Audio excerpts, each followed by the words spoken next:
ये अप्रैल 2022 रमज़ान के दौरान 40 किलोवाट सोलर प्रोजेक्ट इंस्टॉलेशन की कहानी है। सिंध एग्रीकल्चर यूनिवर्सिटी के उमरकोट के करीब वाक़या कैंपस के इंतहाई मुश्किल माहौल में, बहुत अरसे से गैराबाद कैंपस, कम से कम बिजली की फराहमी और बहुत से जहरीले बिच्छुओं से भरा हुआ, quite a challenging project. You're the only one for me, Allah. Your love is all I need, Allah. You've given so much to me, Allah.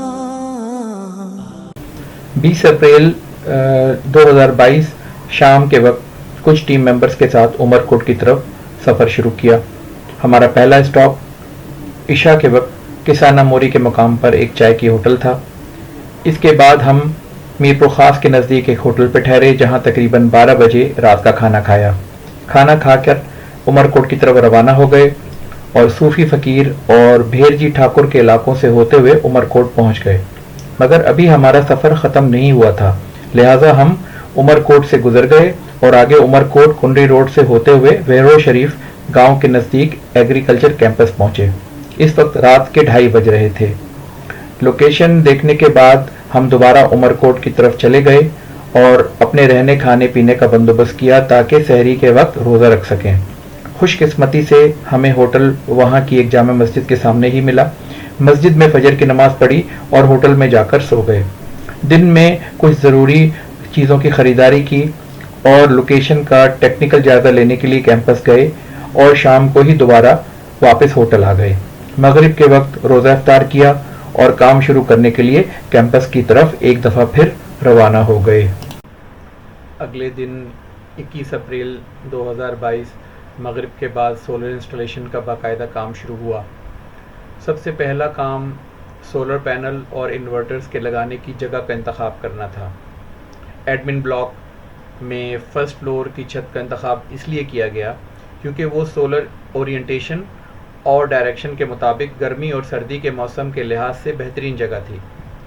और दूसरा फ़ायदा ये था कि ये जगह सोलर इन्वर्टर से नज़दीक थी, जिसकी वजह से हमें जो डीसी केबल है वो कम इस्तेमाल करने की ज़रूरत पड़ती।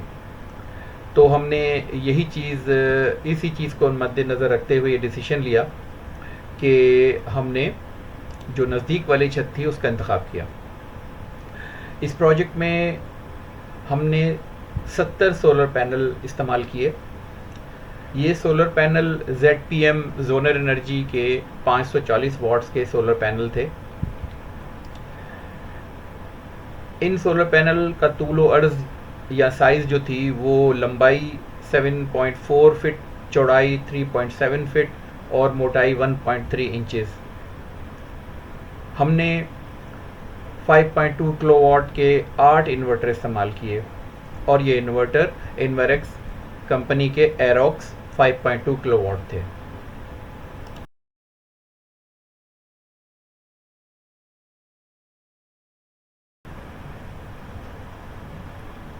हमने इस प्रोजेक्ट के अंदर ZPM जोनर एनर्जी के 540 वाट्स PV सोलर पैनल्स इस्तेमाल किए, जो कि एक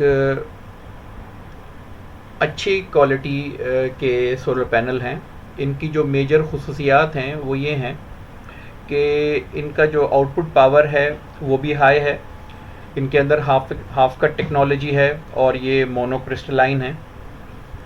इसके अलावा ये है कि इनके अंदर एक एंटी PID कैरेक्टरिस्टिक रखी गई है। PID का मतलब ये होता है पोटेंशियल इंड्यूस्ड डेग्रेडेशन, जो कि हाई वोल्टेजेस की वजह से जो डेग्रेडेशन या डिग्रेडेशन होती है उनकी एंटी कैरेक्टरिस्टिक्स इन्होंने इस पैनल के अंदर रखी हैं। शेडो के लिहाज से भी इसकी एफिशिएंसी को बेहतर किया गया है through a hot spot effect. और इसमें जो है विंड जो है उसका लोड बेयर करने की, और अगर स्नोई इलाके हैं तो वहाँ पे भी उसको बेयर करने की कैपेसिटी जो है तकरीबन 5400 पास्कल्स है। और जैसा कि बताया मैंने कि ये जो पैनल्स हैं, इनको पोर्ट्रेट की शक्ल में हम L2 स्टैंड्स पर लगाते हैं, जो कि एक स्टैंड में 2 पोर्ट्रेट की शक्ल में ये लगते हैं। मैं आपको L2 स्टैंड्स के बारे में थोड़ा सा आगाह कर दूं कि L2 स्टैंड्स जो हैं वो नॉर्मली 14 गेज और 16 गेज में आते हैं। ये गैल्वेनाइज्ड होते हैं, तो 16 गेज के इस्तेमाल करने चाहिए। और इनके अंदर जो है, जो इनके पार्ट्स हैं, जो L2 जो स्टैंड होता है उसके अंदर 2 लेंथें जो होती हैं वो 87 इंचेस की होती हैं, और इसके अलावा जो 2 लेंथें हैं वो तकरीबन 29.69 इंचेस की होती हैं, और इसके 4 बेसिस होते हैं जो कि 4.72 इंचेस के होते हैं। ये जो 2 लेंथें जो हैं लंबी, और 2 शॉर्ट्स जो लेंथें एडजस्ट होती हैं, और जो इसके जो बेसिस एडजस्ट होते हैं उनके लिए स्क्रूज दिए होते हैं।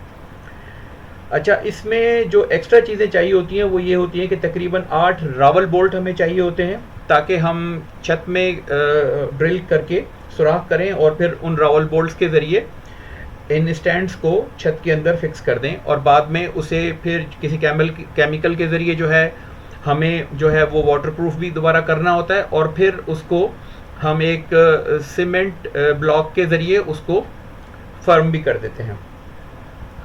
तो ये चीज़ें इसमें चाहिए होती हैं। इसके अलावा जो रावल बोल्ट्स के अलावा जो हमें जो चीज़ें चाहिए होती हैं वो तकरीबन 2.5 सूतर के हमें चाहिए होते हैं 8 नट बोल्ट, जो कि आप यूँ समझ लें कि जो 1 इंच होता है उसमें 8 सूतर होते हैं।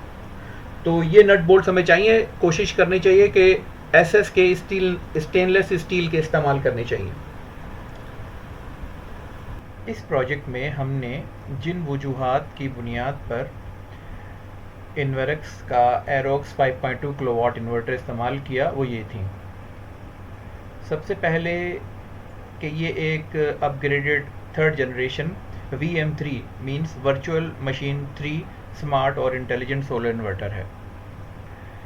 इसके जो मेन फीचर्स जिसकी वजह से हमने इसका इस्तेमाल किया उसमें ये था कि इसके अंदर ये ग्रिड टाई है, यानी कि इसमें जो है वो नेट मीटरिंग का ऑप्शन है, और दूसरा ये कि ये सेल्फ कंजम्पशन फीचर के साथ है, यानी कि अगर तो ये यानी कि अगर ये सोलर पे प्रायोरिटी इस पर फिक्स है तो ये PV के ज़रिए सबसे पहले अपनी एनर्जी को लेगा, और ये बिल्कुल इग्नोर कर देगा जो है आपके जो इलेक्ट्रिसिटी आपकी वापडा से आ रही है उसको इग्नोर कर देगा।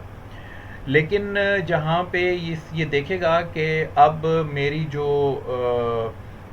लोड है वो बढ़ रहा है, तो फिर वो वापडा को आहिस्ता आहिस्ता उसमें मिक्स करना शुरू करेगा। तो ये इसका एक सेल्फ कंजम्पशन का फीचर है। इसके अलावा इसमें जो है वो ज़ीरो ट्रांसफ़र टाइम का मतलब ये है कि जैसे ही अगर वापडा जो है वो अगर ऑफ सपोज़ हो जाती है, और तो ये फ़ौरन जो है वो सोलर के ऊपर जो है वो कम्प्लीटली रिलाई करेगा, और उसमें कोई भी जो है ना वो मिली सेकेंड्स जो हैं वो इन्वॉल्व नहीं होंगे। दूसरे जो फीचर्स हैं इसके वो ये हैं कि इसमें वाईफाई मौजूद है। ये बैटरीज़ के बगैर भी काम कर सकता है। ये वो फीचर था जिसकी वजह से हमने इसको इस प्रोजेक्ट के लिए सिलेक्ट किया। तीसरा ये कि ये इसका जो MPPT है वो अपग्रेडेड है, और वो 5 किलोवाट का है, 5000 वाट्स का।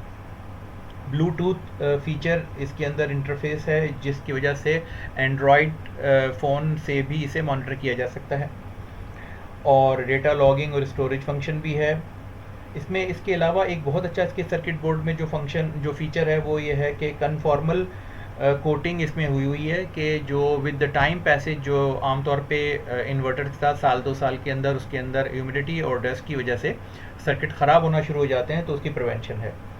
इसमें दोनों तरफ से डस्ट किट्स बोथ साइड्स पे दी हुई हैं। OTG USB बस इसमें इस्तेमाल हुई है।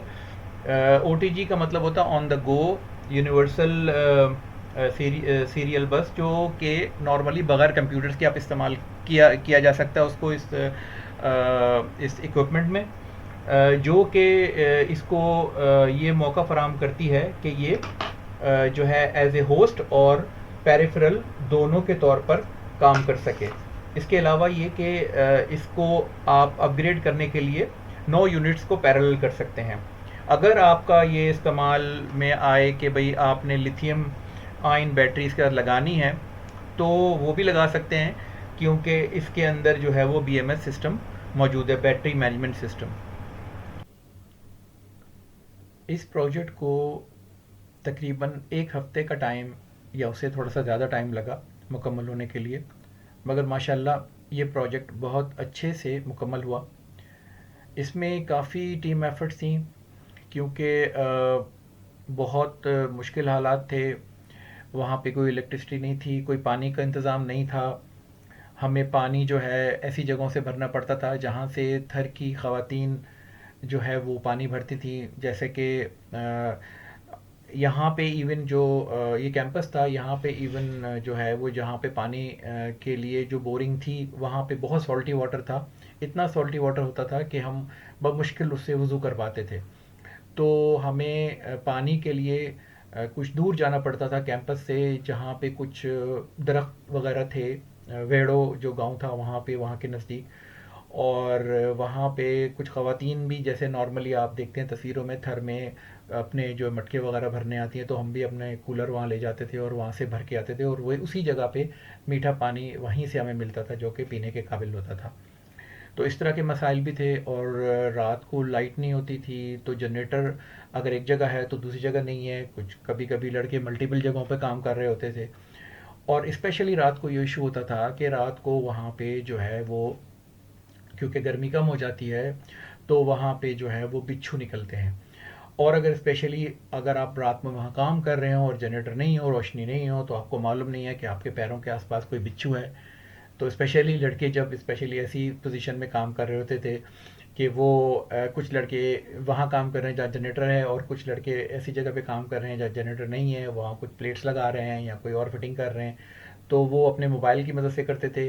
अब उनके लिए मसला होता था कि वो अपना काम मोबाइल की लाइट की मदद से करें या अपने पैरों के करीब लाइट को रखें कि कोई बिच्छू उनके पैरों पर न चढ़ जाए, और वहाँ पे बड़े सख्त जहरीले बिच्छू थे।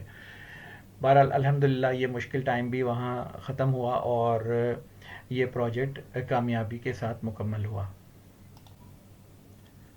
आखिर में मैं ये कहना चाहूँगा कि अगर आपको हमारी ये काविश पसंद आई है, जिसके ज़रिए हमने अपने एक प्रोजेक्ट को इस वीडियो के ज़रिए डॉक्यूमेंट किया है, तो काइंडली इस वीडियो को लाइक ज़रूर कीजिएगा और घंटी के बटन को दबाना मत भूलिएगा, ताकि आइंदा हमारी आने वाली तमाम इसी तरह की इंटरेस्टिंग वीडियोस आप तक पहुंच सकें। अगर आप सोलर पावर इंस्टॉलेशंस करवाना चाहते हैं तो डिस्क्रिप्शन में दिए गए व्हाट्सएप नंबर पर रब्ता करें। अपना बहुत सारा ख्याल रखिएगा। अस्सलामु अलैकुम वरहमतुल्लाहि वबरकातुहू।